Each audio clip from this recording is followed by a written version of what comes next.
Hello and again welcome back to my YouTube channel.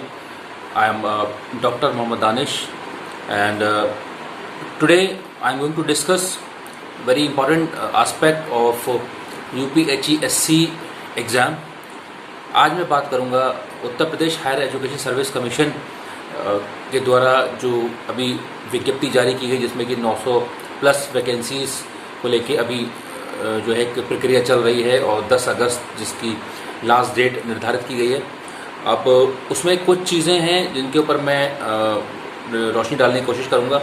साथ ही साथ आज मैं बात करूंगा कि किस तरीके से यूपीएचसीएससी के हम जो जीएस का पेपर है जिसमें आपके 30 क्वेश्चन आते हैं तो उसमें हम किस तरीके से ज़्यादा स्कोर करें और क्या तरीका अपनाएं, किस तरीके से हम कम समय में उसमें कम से कम हम 25 प्लस 26 के आसपास स्कोर करें जिससे कि फाइनल सिलेक्शन होने की संभावना बढ़ जाए. तो जैसा कि हम लोग जानते हैं कि Uttar Pradesh higher education service commission ने असिस्टेंट प्रोफेसर के लिए वैकेंसी निकाली और हर साल उसका नोटिफिकेशन आता है. इस बार एडवर्टीजमेंट 51 के तहत उसका जो है प्रक्रिया चल रही है. उससे पहले एडवर्टीजमेंट 50 आया. फिर इस तरीके से जो है असिस्टेंट प्रोफेसर की वैकेंसीज हर साल ज़्यादातर निकलती रहती है. एवरीवेयर इस साल भी निकली है, पिछले साल भी निकली थी. तो उसका जो पैटर्न रहता है उसमें ये होता है कि 70 क्वेश्चन आपके सब्जेक्ट से होते हैं और 30 क्वेश्चन आपके जो है वो जीएस पोर्शन से होते हैं. यानी कि टोटल 100 क्वेश्चन होते हैं और एक क्वेश्चन जो है वो 2 मार्क्स का होता है. तो टोटल 200 नंबर का ये पेपर होता है रिटन एग्ज़ाम और उसके बाद फिर इंटरव्यू होता है 30 नंबर का. ओके, तो टोटल 230 नंबर की ये पूरी प्रक्रिया होती है.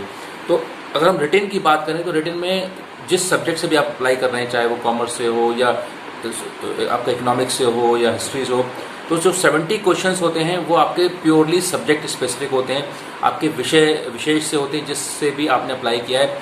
तो उसका सिलेबस देखिए निर्धारित है, आप उसको वेबसाइट से डाउनलोड कर सकते हैं. जिस वेबसाइट से आप अप्लाई कर रहे हैं UPHESC51.com, वहीं पर ऊपर एक टैब बन के आ रहा है सिलेबस का. उस सिलेबस पे आप क्लिक करेंगे तो आप पूरा हर सब्जेक्ट का सिलेबस डाउनलोड कर सकते हैं. उसमें जो है सब्जेक्ट वाइज दे रखा है तो आप उसको पूरा स्टडी कर लीजिए, देख लीजिए. उसमें जो 10 यूनिट हैं आप उसके अकॉर्डिंग पढ़िए. अब हम बात करते हैं कि जो जीएस का पोर्शन है जिसका मैंने सिलेबस ऑलरेडी डिस्कस किया हुआ भी है और उसकी मैंने एक वीडियो भी आप लोगों के साथ शेयर की है.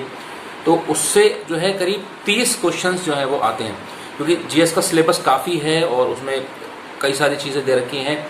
तो अब हमें ये कैसे निर्धारित करना है कि हम क्या पढ़ें क्या ना पढ़ें, what to choose, what to left, what to leave, जिससे कि हम 25 प्लस 26 के आसपास हम उसमें स्कोर कर सकें. क्योंकि जो सिलेक्शन के जो चांसेस रहते हैं मैं आप लोगों को बताऊं कि सभी सब्जेक्ट तो आप लोगों को टच में रहता है क्योंकि बहुत से लोग टीचिंग कर रहे हैं, बहुत से लोग पढ़ा रहे हैं और ज़्यादातर लोग उसमें नेट क्वालिफाइड हैं. अगर नेट नहीं भी हैं तो PhD हैं, तो कहीं ना कहीं वो टीचिंग कर रहे हैं. तो कहीं ना कहीं वो कॉमर्स से या अपने सब्जेक्ट से या जो भी आप सब्जेक्ट के टीचर हैं उससे वो जुड़े हुए रहते हैं और उनका थोड़ा उनकी नॉलेज रहती है, पढ़ा रहे होते हैं और फिर प्रिपरेशन की होती है. नेट वगैरह अगर क्वालिफाई किया है तो आपको फिर पता है कि किस तरीके से कैसे क्वेश्चंस आते हैं. तो अगर आपके सामने क्वेश्चन आएगा तो you try and you sometimes manage to get the right answer. कई बार ऐसा होता है आपको नहीं मिल रहा है लेकिन फिर भी आप कर पाते हो. तो इस बार भी देखा गया कि जो है अगर मैं कॉमर्स का एग्जाम्पल लूँ तो 70 क्वेश्चन में से मेजॉरिटी ऑफ जो पीपल थे वो 50 के आसपास कर पा रहे थे. उनके 45 से 50 के बीच में कर पा रहे थे और 50 प्लस भी लोग गए, 60 तक भी गए. ठीक है, तो जो सिलेक्शन है वो असल में निर्धारित होता है आपके जीएस से. क्योंकि बहुत सारे बच्चे जो अगर 70 में 60 भी कर रहे हैं तो अगर जीएस उनकी कमज़ोर है, मानिए जीएस में उनके 15 क्वेश्चन सही हो रहे हैं तो फिर वो 60 75 मतलब बहुत 60 भी अगर आप 70 में से ला रहे हैं तो उधर अगर 30 में से 15 क्वेश्चन तब कहीं जाके आप फाइट में होते हैं. लेकिन ऐसा नहीं हो सकता कि आपके उधर हमेशा 60 हो.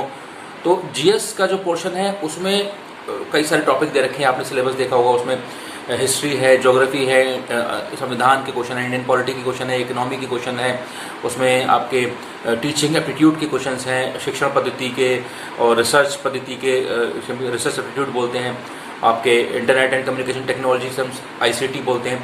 तो बहुत डाइवर्स सिलेबस है. तो अब किस तरीके से हम उसमें अच्छा स्कोर करें. तो आपने देखा होगा जो सिविल की प्रिपरेशन किए हुए बच्चे होते हैं तो ऑलरेडी उनका हिस्ट्री, ज्योग्राफी, पॉलिटी, इकोनॉमी ये स्ट्रांग रहता है क्योंकि काफ़ी सारे बच्चों ने सिविल की प्रिपरेशन की हुई होती है. फिर वो उसके बाद नेट वगैरह क्वालिफाई करके टीचिंग में आने की कोशिश करते हैं. तो उनका वो पोर्शन बहुत स्ट्रांग होता है। तो आपकी जो फाइट होती है वो उन लोगों से होती है, उनका जीएस बहुत स्ट्रांग होता है। रही बात टीचिंग एप्टीट्यूड और रिसर्च एप्टीट्यूड की, तो अगर उन्होंने नेट क्वालिफाई किया हुआ है तो वो टीचिंग एप्टीट्यूड भी पढ़ के गए होंगे और रिसर्च एप्टीट्यूड भी पढ़ के गए होंगे, तो ये चीज़ें भी उनकी स्ट्रांग होती है। तो एक ऐसा बंदा जिसने अभी फ्रेश नेट क्वालिफाई किया है या पीएचडी किया है और कभी जीएस वगैरह नहीं पढ़ा और हिस्ट्री, ज्योग्राफी, पॉलिटी, इकोनॉमी, इससे कोई वास्ता नहीं, कोई राब्ता नहीं है, किसी कहीं कोई टच नहीं है, तो वो कैसे स्कोर करे अच्छा। तो उसकी स्ट्रैटेजी देखिए यही है कि सबसे पहले आप सिलेबस निकालिए। सिलेबस में ये देखिए सारा पूरी हिस्ट्री देखिए बहुत बड़ी है। हिस्ट्री में से उन्होंने चुनिंदा टॉपिक लिखे हैं। उन्होंने लिखा है कि कल्चर, इंडियन कल्चर की बात की गई है, तो हिस्ट्री भी नहीं, उन्होंने इंडियन कल्चर पर फोकस किया गया। तो इंडियन कल्चर से रिलेटेड आप देखिए कंटेंट निकालिए, टॉपिक्स निकालिए, या उसके जो भी ऑब्जेक्टिव क्वेश्चंस हैं वो निकालिए। आप ये नहीं कि आप जो है मेडिवल हिस्ट्री पढ़ने लग गए या एंशिएंट हिस्ट्री पढ़ने लग गए या मॉडर्न हिस्ट्री पढ़ने लग गए।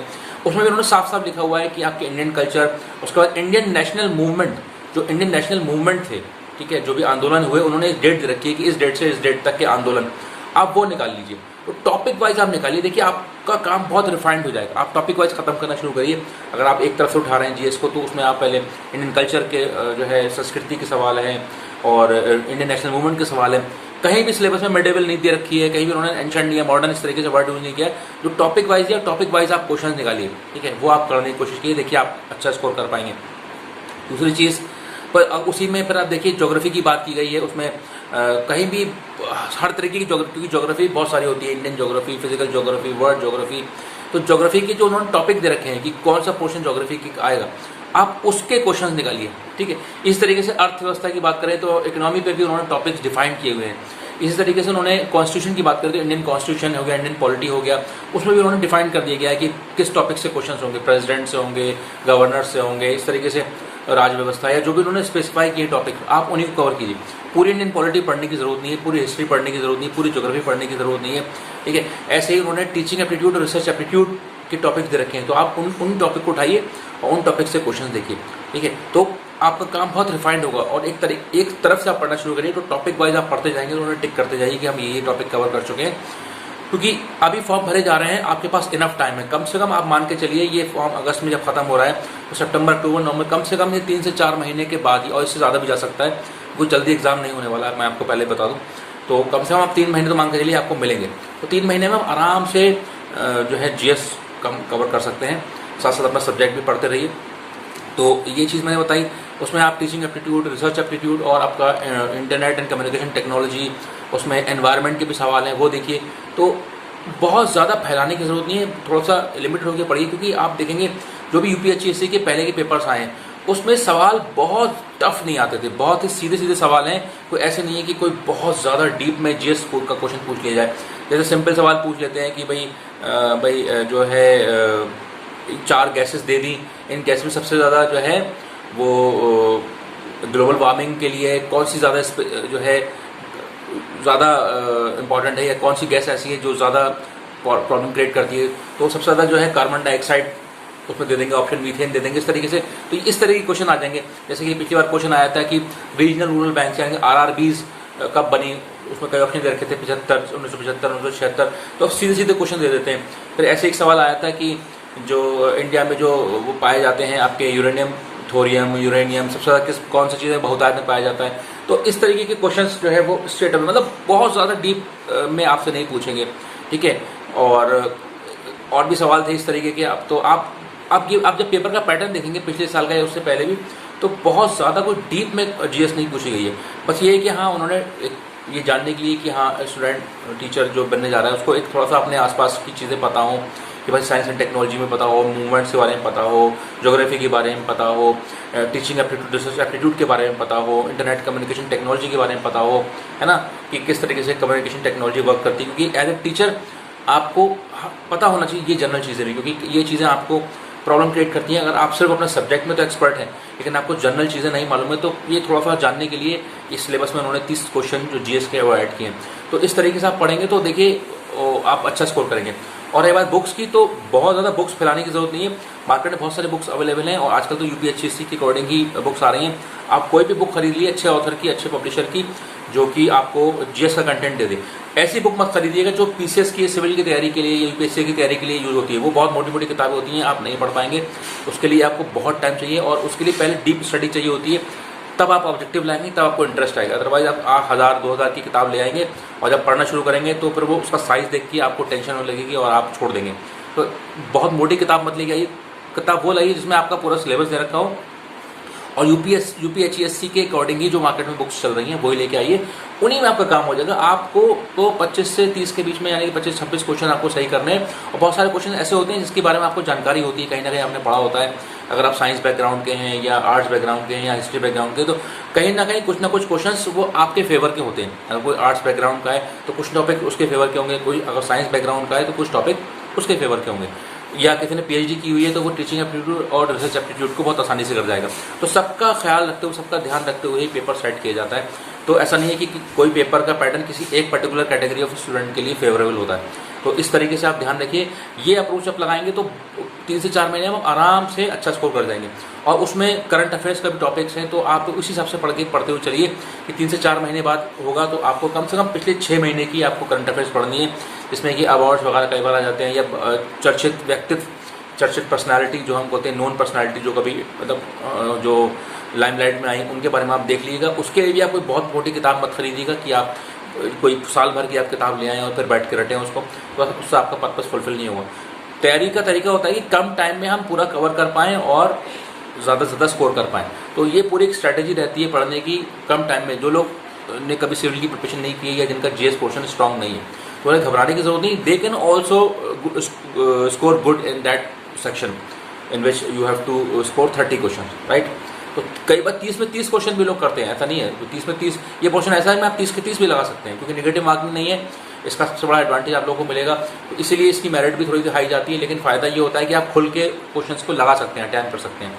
तो 30 में से आपके कम से कम 25 से 26 क्वेश्चन आराम से आप स्कोर कर सकते हैं, ठीक है। 15 क्वेश्चन आपको आराम से मिल जाते हैं, 10 से 15 क्वेश्चन आपके मतलब के मिल जाते हैं, जो कि आप कर सकते हैं। बस आपको उस 15 को 25 तक ले जाना है। 10 क्वेश्चन के लिए आपको बहुत ज़्यादा कोई पढ़ने की जरूरत नहीं है, ठीक है। ये मेरी थोड़ी सी सलाह है, आप इस तरीके से करिए तो आप अच्छा स्कोर कर पाएंगे।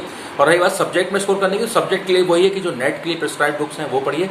और अगर आप टीचिंग में हैं तो आपका तो पहले से टच होगा कि आपने जो है अच्छा कर रखा होगा। तो इस तरीके से you can score good in UPSC and you can get the final seat in that exam, okay. तो आज के लिए इतना ही। अगर आपको ये वीडियो पसंद आई हो तो उसको ज़रूर लाइक करिए, शेयर करिए और सब्सक्राइब करिए मेरे चैनल दानिश करिए काउंसलिंग। और किसी भी तरीके की काउंसलिंग के लिए मेरे डिस्क्रिप्शन बॉक्स में दिए गए व्हाट्सएप नंबर के थ्रू आप उससे कॉन्टैक्ट कर सकते हैं। And it is requested not to call between 8 to 5। और जो भी आपको मुझसे कम्युनिकेशन करनी है वो मुझसे आप व्हाट्सएप पे कीजिए। देखिए, आप मुझे कॉल करेंगे तो I would not be able to give your answer, क्योंकि वो फ़ोन मैं यूज़ नहीं करता हूँ। दैट्स अ व्हाट्सएप नंबर, ठीक है। तो उस पर मैं सिर्फ कम्युनिकेशन कर सकता हूँ। मेरा जो एक असिस्टेंट है वो आपसे बात करेगा, ठीक है। तो बेहतर होगा कि आप उस नंबर पे कॉल ना करें, आप उस नंबर के थ्रू व्हाट्सएप के थ्रू मुझसे कम्युनिकेट करें और पूरी प्रोसेस फॉलो करें। उसके बाद ही मुझसे काउंसलिंग कराएं तो मैं आपको प्रॉपर टाइम दूंगा, ठीक है, जिससे कि मेरा भी टाइम जस्टिफाइड हो, जिससे कि मैं आपको टाइम दे पाऊँ और अच्छी सही काउंसलिंग कर पाऊँ, ओके। तो आज के लिए इतना ही। Thank you very much, thanks for watching.